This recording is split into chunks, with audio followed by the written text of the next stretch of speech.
Salut à tous, c'est Tomix. Alors aujourd'hui on va faire un petit tuto pour voir comment fonctionnent les PID pour un quadricoptère notamment. Alors on va utiliser le logiciel MATLAB avec le complément Simulink. Il permet de modéliser des systèmes dynamiques. On peut voir un petit aperçu de ce qu'on va utiliser aujourd'hui.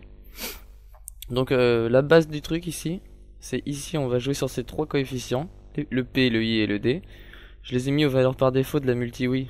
C'est juste pour vous donner un ordre d'idée, mais ça correspond pas du tout au comportement d'un vrai quadricoptère. Je l'ai simulé ici, le comportement.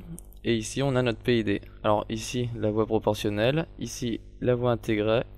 Et ici, la voie dérivée. Donc, on va regarder rapidement ce que ça fait quand on n'a pas de PID du tout. Voilà. Alors, on voit bien. Alors là, c'est notre commande. On est à 0 et on envoie 20. Par exemple, 20 degrés sur le quadricoptère. Un angle de 20 degrés. Donc, on voit la réponse en violette.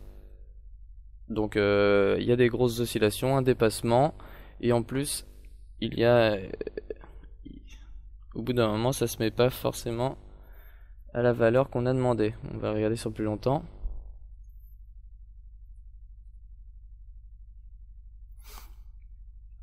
Allez, voilà.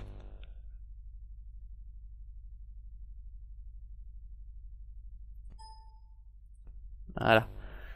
Donc là, on voit, il y a un décalage avec notre commande. Donc pour ça, on va maintenant regarder avec les paramètres par défaut du PID, de multi-oui. Hop là. Donc on voit, c'est déjà beaucoup mieux. Presque pas de décalage, un petit dépassement assez rapide, mais un dépassement. Donc on va commencer tout d'abord par régler le P, qui est en général trop faible, qu'on peut augmenter au fur et à mesure.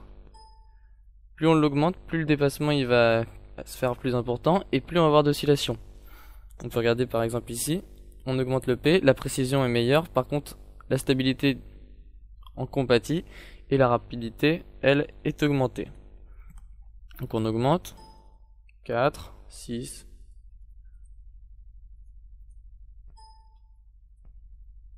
6, on commence à avoir une petite oscillation. 8, 10, allez.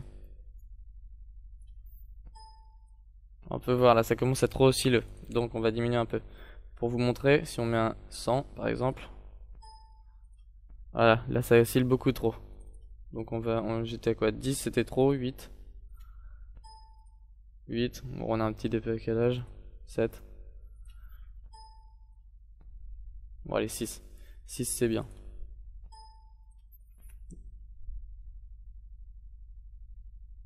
Bon, après, on doit régler notre I. On voit que là, I ça permet de corriger l'erreur dans le temps. Donc ici il n'y en a pas. Notre commande et notre réponse sont exactement superposées dans le temps. Donc on peut diminuer un peu pour voir ce qui se passe. Voilà. Ah, on peut voir, hein, j'ai trop diminué. 20. Encore un peu de trop. Donc on peut augmenter, 25. C'est pas mal. 28. Voilà, là c'est vraiment pas mal. Mais on a quand même ce dépassement. Donc pour contrecarrer ça, on va utiliser le D, dérivé, qui est proportionnel à la vitesse de l'erreur, on va dire. Donc on utilise, bon 40 c'est peut-être un peu beaucoup, 30. C'est mieux. 35. C'est mieux. 40, c'est bien. Mais on voit qu'on a un petit dépassement dans le temps. Et vu qu'il est au-dessus, ça veut dire qu'on est trop haut. Donc on va redescendre à 20. Ah, là c'est parfait. On dépasse plus du tout. Si je mets par exemple 45, on redépasse. 40 c'était bien. Donc au final on peut voir notre commande, notre réaction du système. C'est vraiment beaucoup mieux qu'au départ. On va comparer sans PID. Sans PID, très moche. Avec notre PID. Et avec par défaut.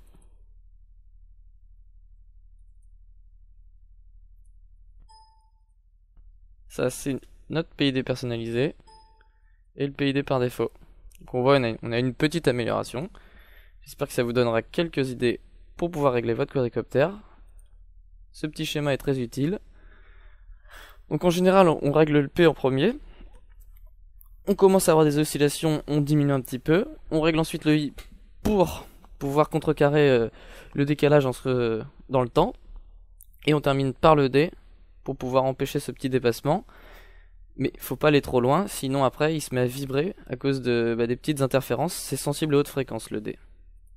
J'espère que ça vous aura plu, que vous pourrez mieux comprendre comment régler votre PID, et à plus.